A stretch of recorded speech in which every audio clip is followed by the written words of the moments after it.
Hey everyone. So this is Dr. Connie. Today I wanted to talk to you guys about anatomy and alignment. If you're a seasoned yogi or even seasoned yoga teacher, you know there's so much lacking in our industry on the anatomy and alignment.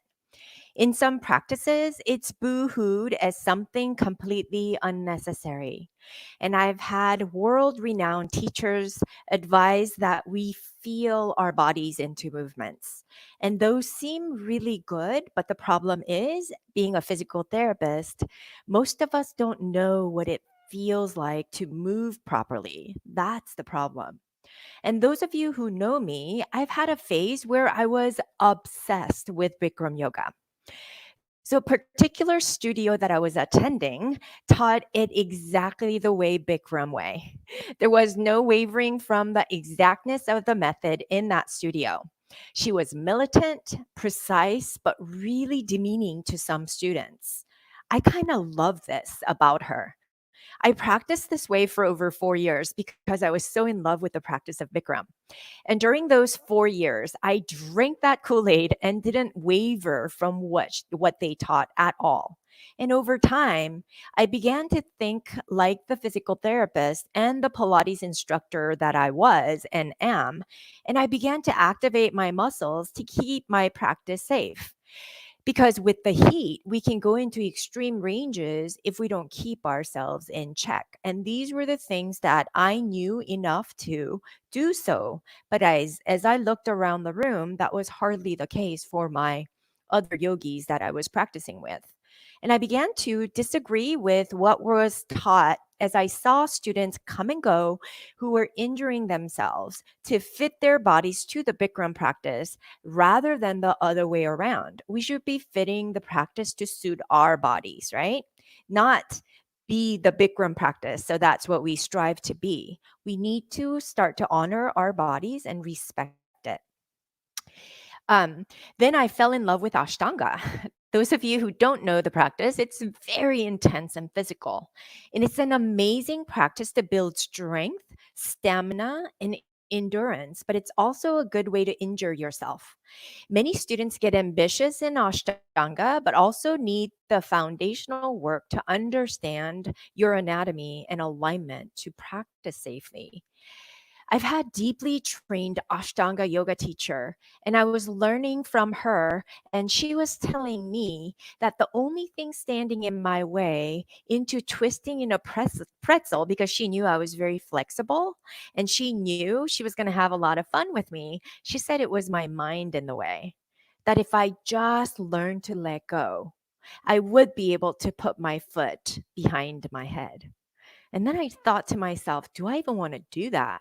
Because the structural strain that would pose in my acetabulum with the femoral head and all the connective tissues, it just didn't make sense. Do I go for it? Do I not?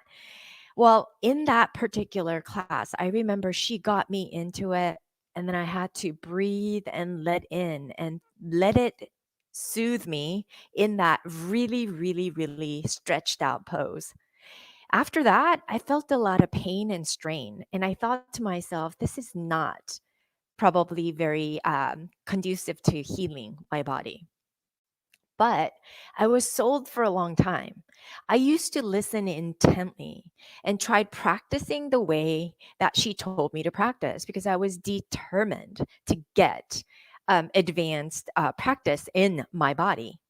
Then I began to hurt more and more my shoulders, the hips, low back. And as a physical therapist, I knew there was something wrong. I began to see fellow yogis injure their necks, backs, joints in my office. And that very teacher ended up in one of my clinics with the cervical fusion.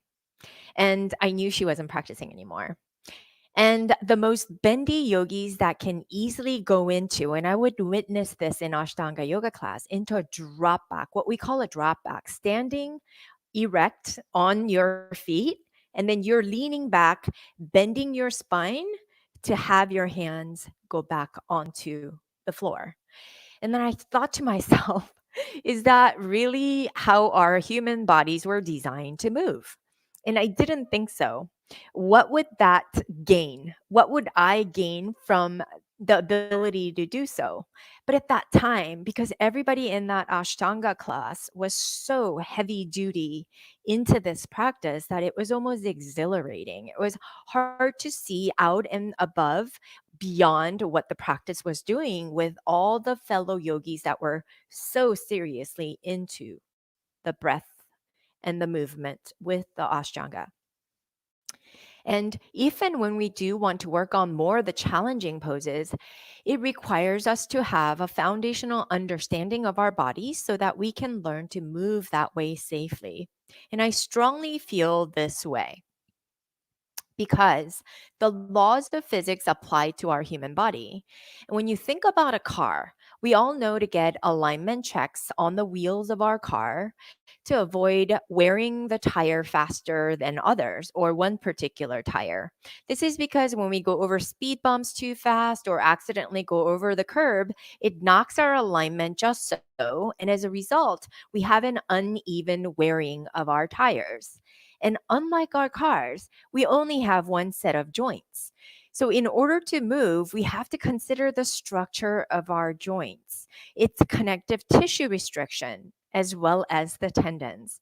But more importantly, we have to consider the nerves that innervate the muscles as well.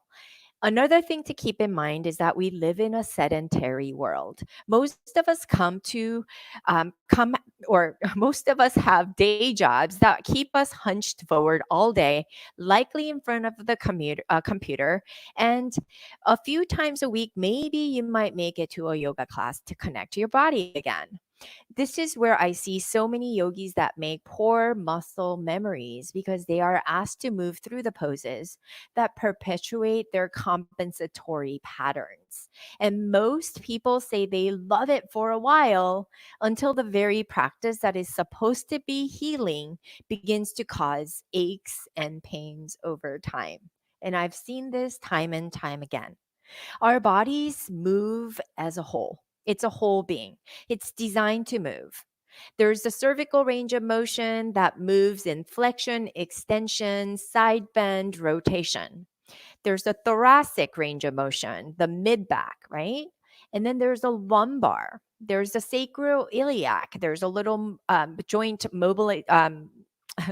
mobilization or movement that's allowed there in that little joint, as well as hips, knees, and the ankles, all through the kinetic chain. Even the shoulders, elbows, and of course our hands, they have to move together. It's not bits and parts. So we have to consider every joint that we're asking our bodies to move. And with yoga, oftentimes we place weight on those hands, structures that we're not used to putting weight on, like our hands. They have each joint has structural integrity and soft tissue to consider that provides stability and support. But when moving without connecting the right muscles, our bodies can deteriorate fast. Plus, the health of our muscles, nerves, bones, and connective tissue are largely dependent on nutrients and biochemistry.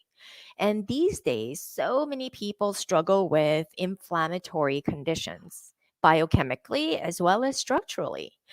So, if you have an underlying metabolic condition such as diabetes, autoimmunity, arthritis, or even osteoporosis or penia, they are subject to weaker structural integrity purely by virtue of improper tissue elasticity that gets lost over time. So, first, consider the neuromuscular connection. There's two distinct connections that I want you to consider. The first is the neuromuscular connection. Then there's the musculoskeletal connection from your muscles to the bones.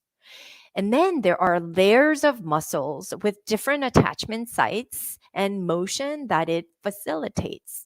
And there's the planes of movement, both in sagittal, like into flexion and extension, abduction and adduction in frontal, and of course, transverse. That's the rotational plane. So, when moving in vinyasa, it's important to move slowly to make actual connections to the respective muscles and sequentially learn to move in and out of the poses to avoid what's called coupled motion, strain sprain, and cause unnecessary inflammation and injury over time.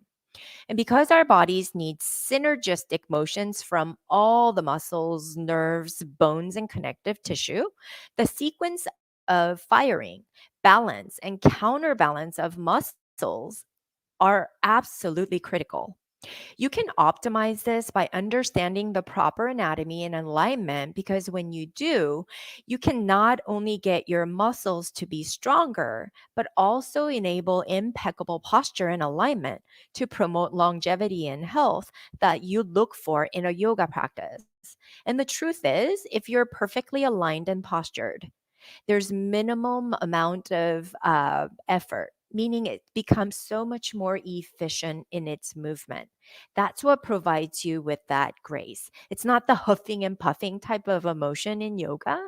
It's very balanced and fluid and efficient. That's what we aim for. And when talking anatomy, it's important to take the specific areas to go deeper so we can break down the shoulder girdle, lumbopelvic region, hip complex, the knee, elbow, spine, etc. Just so you have confidence in me, I have a doctoral degree and have directed the cadaver or dissected the cadaver from start to finish as a student in my first year in PT school. And then in my in my second and third year, I was able to be a TA, teacher's assistant, in actually taking students through the dissection. So I would say I've gotten to know the cadavers and anatomy pretty well. Not only that, I have extensive training in dry needling, as well as I've studied electromyographies, as well as nerve conduction velocity studies, which requires me to know the anatomy very, very well. So, I have so much to share with you. Our bodies are magnificent, and it's something that we can get to know and learn how to use to optimize our health. And I want to provide you with the knowledge and insight to practice safely, to be knowledgeable in you as a yoga teacher as well as a yogi to help your students heal. And if you like this message, I would greatly appreciate it if you can leave us a review on iTunes. I have plans to dissect each joints or segments of the spine, like the cervical, thoracic, and lumbar and its functions, break down the mobility and the functions of the shoulder girdle and the role it plays with respect to the core, as well as the lumbosacral complex, and then how it comes together with the hip and what function it serves, and certain things that you should be looking for when you are teaching or even taking class. Just being tuned into your body and how your body is designed to move is going to take you so much further and be able to activate the muscles. Because you remember, you guys, as yogis, muscles, neuromuscular connection, mind body mastery, as we call it, is critical for you to have a sound yoga practice.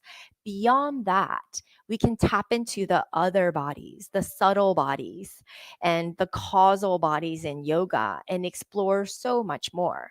But as yogis will have philosophically say, if our physical temple is not right, there is no way we can elevate above and beyond to reach higher limits, to ultimately reach samadhi, which is the ultimate enlightenment. We're all here to evolve. And we're all here for health and longevity. And I want to do everything I can to help you guys to sustain a long practice that aims to heal you because it's a powerful practice. So I hope you guys enjoyed, and I will see you guys all next time.